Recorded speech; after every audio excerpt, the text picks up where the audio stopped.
விருச்சிக ராசி அன்பர்கள் எப்போதுமே ஒரு போராடும் நபர்கள் தான். அடுத்த வாழ்க்கையில நிறைய ஒரு போராட்டத்தை அனுபவிப்பவர்களும் இந்த விருச்சிக ராசி அன்பர்கள் தான். இந்த விருச்சிக ராசி அன்பர்களுக்கு போராட்டம் இல்லாமலையும் வாழ தெரியாது. அதை தான் முதல்ல சொல்லணும்.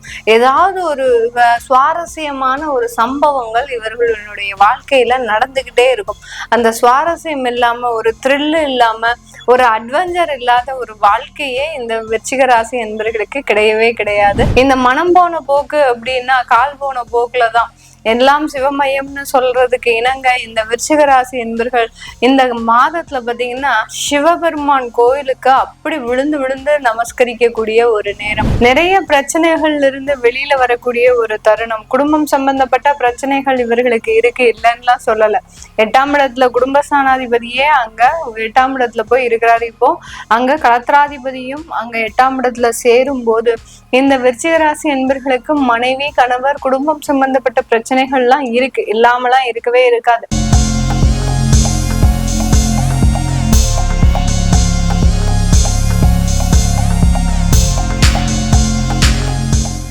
வணக்கம் நேர்களே, இன்னைக்கு நாம பார்க்கக்கூடிய சிறப்பு பதிவு ஆடி மாத பலன்கள். ஆடி மாதம்னு சொன்னாலே எல்லாருக்குமே அம்மனுக்கு நம்ம ஒரு பிரார்த்தனைகள் பண்றது, நேர்த்திக்கடன் பண்றது, அதுதான் ஞாபகத்துக்கு வரும். இந்த ஆடி மாதம் 17ஆம் தேதி ஜூலை மாதம் பிறக்குது. இந்த மாதத்திலிருந்து, அதாவது இந்த ஆடி மாதம் பிறப்பிலிருந்தே பாத்தீங்கன்னா எல்லா ராசி என்பர்களுக்கும் ஒரு நல்ல ஒரு சேஞ்சஸ் கண்டிப்பா வரும். ஒரு சுறுசுறுப்பான ஒரு சூழ்நிலை, நல்ல மந்தமாக இருந்த அந்த தொழில்கள்லாம் நல்ல விறுவிறுப்பு அடைகிறது. இந்த மாதிரியான ஒரு மாற்றங்கள் இந்த ஆடி மாதத்துல இருந்து வரக்கூடிய ஒரு மாதமாக இருக்கும். இந்த மாதத்துல கிரகங்களின் அடைவுகள் அப்படின்னு பார்க்கும்போது ரிஷபராசியில் சுக்கிரன் ஆட்சி பெற்று இருக்கிறார் மாதத்தின் முற்பகுதியில. அடுத்த 27ஆம் தேதி ஜூலை மாதம் அவரு அந்த மிதுன ராசிக்கு பயிற்சி ஆகிறார். மிதுன ராசியில் குரு பகவான் இருக்கிறாரு. அடுத்து கடக ராசியில் சூரியனும் புதனும் இருக்கிறாங்க. அடுத்த சிம்ம ராசியில் செவ்வாய் கேது இருக்கிறார். செவ்வாய் ஆகப்பட்டவர் 29ஆம் தேதி ஜூலை மாதம் அந்த கன்னி ராசிக்கு பயிற்சியாகி வருகிறார். அடுத்து கும்ப ராசி ராகு பகவான், மீன ராசியில் சனி பகவான் வக்ர நிலையோடு இருக்கிறார். இதுதான் இந்த ஆடி மாதத்துல இருக்கக்கூடிய கிரகங்களின் தன்மைகள். இந்த ஆடி மாதத்துல நம்ம செய்ய வேண்டிய ஒவ்வொரு வழிபாடுகள் அப்படின்றதையும் நம்ம இந்த பதிவுல கடைசி பார்ப்போம். ஒவ்வொரு ராசி என்பவர்களுக்கும் ஒரு ஸ்பெஷலான வழிபாடு சொல்லியிருப்பேன். என்ன மாதிரியான பிரார்த்தனை பண்ணணும் அப்படின்றதையும் சொல்லியிருப்பேன். அதனால ஸ்கிப் பண்ணாம பாருங்க. இந்த சேனல்ல முதன்முறையா பாக்குறீங்க அப்படின்னா சப்ஸ்கிரைப் பண்ணிக்கோங்க. பெல் பட்டன்ல ஆல் ஆப்ஷன் சூஸ் பண்ணுங்க. விருச்சிக ராசி அன்பர்கள் எப்போதுமே ஒரு போராடும் நபர்கள் தான். அடுத்த வாழ்க்கையில நிறைய ஒரு போராட்டத்தை அனுபவிப்பவர்களும் இந்த விருச்சிக ராசி அன்பர்கள் தான். அந்த வாழ்க்கை போராட்டம்ன்றது இவர்களுக்கு இடைவிடாமல் வந்துகிட்டே தான் இருக்கும். பெரிய அளவுக்கு உங்களுக்கு அந்த வாழ்க்கை போராட்டம் இந்த மாதத்துல எனக்கு நின்னுச்சு, நான் நல்லா வாழ்ந்தேன், ஒரு மன நிம்மதியோடு இருந்தேன் அப்படின்னா இவங்களுக்கு கிடையவே கிடையாது. அப்படி வாழ்ந்துட்டாங்கன்னா இவங்களாலேயே நம்ம தான் வாழ்ந்துட்டு இருக்கிறோமா அப்படின்ற ஒரு சந்தேகம் இவர்களுக்கு வந்துடும். அந்த அளவுக்கு ஒரு போராட்டத்தோடையே வாழ்ந்த இந்த விருச்சிக ராசி அன்பர்களுக்கு போராட்டம் இல்லாமலையும் வாழ தெரியாது. அதை தான் முதல்ல சொல்லணும். ஏதாவது ஒரு சுவாரஸ்யமான ஒரு சம்பவங்கள் இவர்களுடைய வாழ்க்கையில நடந்துகிட்டே இருக்கும். அந்த சுவாரஸ்யம் இல்லாம, ஒரு த்ரில் இல்லாம, ஒரு அட்வென்ச்சர் இல்லாத ஒரு வாழ்க்கையே இந்த விருச்சிக ராசி என்பர்களுக்கு கிடையவே கிடையாது. இந்த ராசி என்பர்களுக்கு இந்த ஆடி மாதம் ஒரு மகிழ்ச்சியான ஒரு மாதம் தான். அந்த அட்வென்ச்சரோ ஒரு த்ரில்லோ இந்த மாதத்துல பெரிய அளவுக்கு உங்களை தாக்கம் செய்யாது. அந்த அட்வென்ச்சரும் த்ரில்லும் பாத்தீங்கன்னா எப்போதும் போல அது பாட்டுக்கு ஒரு பக்கம் போயிட்டு இருக்கோம். நீங்க பாட்டுக்கு ஒரு பக்கம் எதையுமே கண்டுக்காம உங்களுடைய மனம் போன போக்குல நல்ல ஒரு மகிழ்ச்சியை அனுபவிக்கக்கூடிய ஒரு தருணமாக தான் இருக்க போகுது. இந்த மனம் போன போக்கு அப்படின்னா கால் போன போக்குலதான். எல்லாம் சிவமயம்னு சொல்றதுக்கு இணங்க இந்த விருச்சிக ராசி என்பர்கள் இந்த மாதத்துல பாத்தீங்கன்னா சிவபெருமான் கோயிலுக்கு அப்படி விழுந்து விழுந்து நமஸ்கரிக்கக்கூடிய ஒரு நேரம். நிறைய விருச்சிக ராசி என்பர்கள் சிவனடியார்களாகவே ஆயிட்டாங்க. அந்த அளவுக்கு யார் யாரெல்லாம் வாழ்க்கையில ஒரு போராட்டத்தோட இருக்கிறாங்களோ அவங்க மட்டும்தான் சிவனடியாரா வர்றதுக்கு உண்டான முழு எலிஜிபிலிட்டியும் இருக்கும். அது இந்த விருச்சிக ராசி அன்பர்களுக்கு மட்டும்தான் இருக்கு. இந்த விருச்சிக ராசி அன்பர்கள் இந்த ஆடி மாதத்துல அம்மனை பிரார்த்தனை பண்ணுங்க அப்படின்னாலாம் போய் பிரார்த்தனை பண்ண மாட்டாங்க. நேரா சிவபெருமானை தான் பிரார்த்தனை பண்ணுவாங்க. எனக்கு சிவனை வழிபட்டாலே அந்த பார்வதியினுடைய அந்த அம்மனினுடைய அருள் முழுமையாக கிடைக்கும் அப்படின்ற ஒரு அதிதீவிரமான ஒரு பக்தர்களாக தான் இந்த சிவபெருமானின் பக்தர்களாக இருப்பாங்க. அவர்களினுடைய ஒரு வாழ்க்கையாகப்பட்டது இந்த ஆடி மாதத்துல எப்படி சிவனாகப்பட்டவர் அந்த ஒரு ஆனந்த தாண்டவம் ஆடுகிறாரோ அதே மாதிரிதான் இந்த விருச்சிக ராசி என்பர்கள் ஆடி மாதத்துல ஒரு ஆனந்த தாண்டவம் ஆடுறதுக்கு உண்டான ஒரு மாதமாக தான் இருக்க போகுது. நிறைய பிரச்சனைகள்ல இருந்து வெளியில வரக்கூடிய ஒரு தருணம். குடும்பம் சம்பந்தப்பட்ட பிரச்சனைகள் இவர்களுக்கு இருக்கு, இல்லைன்னுலாம் சொல்லல. 8ஆம் இடத்துல குடும்பஸ்தானாதிபதியே அங்க 8ஆம் இடத்துல போய் இருக்கிறாரு. இப்போ அங்க களத்திராதிபதியும் அங்க 8ஆம் இடத்துல சேரும் போது இந்த விருச்சிக ராசி என்பர்களுக்கு மனைவி கணவர் குடும்பம் சம்பந்தப்பட்ட பிரச்சனைகள் எல்லாம் இருக்கு, இல்லாமலாம் இருக்கவே இருக்காது. ஆனாலும் அதையும் தாண்டி ஒரு பரவச நிலையை, அதாவது ஒரு ஆத்மார்த்தமான ஒரு தெய்வீக நிலையை அடைவதற்குண்டான ஒரு நேரம். பரவச நிலைன்னா எல்லாரும் தவறா நினைச்சுக்காதீங்க, நம்ம சினிமா படத்துல வர்ற மாதிரி ஒரு காமெடி பண்ணக்கூடிய ஒரு விஷயம் கிடையாது.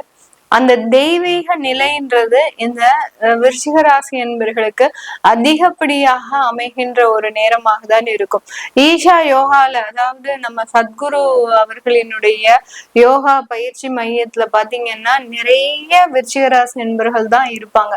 அவர்களினுடைய டிவோட்டிஸ் எல்லாமே அந்த சத்குருவினுடைய டிவோட்டிஸ் முக்காவாசி பேர் பாத்தீங்கன்னா இந்த விருச்சிக ராசி என்பர்களாக தான் இருப்பாங்க. அந்த அளவிற்கு அந்த சிவன் மேல எப்போதுமே இடைவிடாம ஒரு நாட்டத்தை செலுத்துபவர்கள் இந்த விருச்சிக ராசி என்பர்கள். இப்படிப்பட்ட இந்த விருச்சிக ராசி என்பர்களுக்கு இந்த ஆடி மாதம் மிகப்பெரிய ஒரு தெய்வீக நிலையை அடைவதற்கு உண்டான ஒரு நேரமாக இருக்கும்.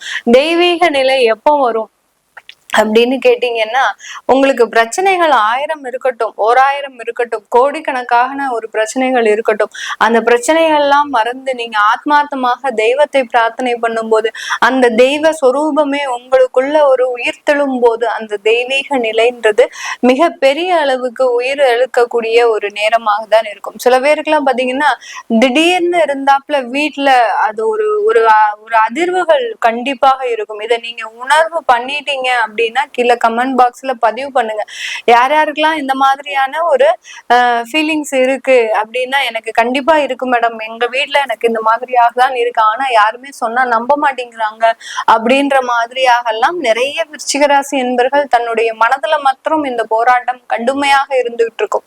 அந்த தெய்வீக நிலையாகப்பட்டது இந்த ஆடி மாத காலத்துல முழுமை பெற்று ஒரு நல்ல ஒரு ஆத்மார்த்தமான ஒரு வாழ்க்கையை பெறதுக்கு உண்டான ஒரு நேரம்.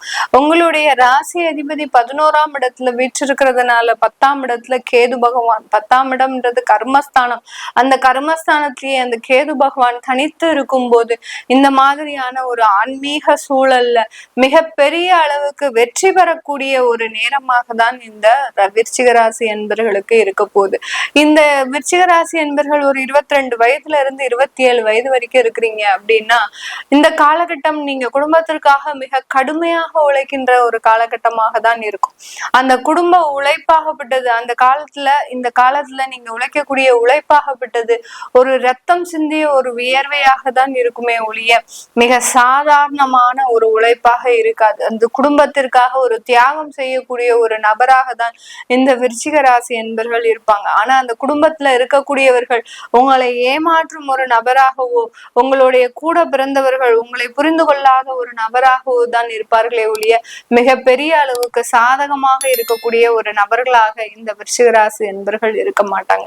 இந்த விருச்சிக ராசி என்பர்களுக்கு திருமண உறவுகள்ல இந்த மாதத்துல ஒரு கசப்புத்தன்மைன்றது மிகப்பெரிய அளவுக்கு வரும்.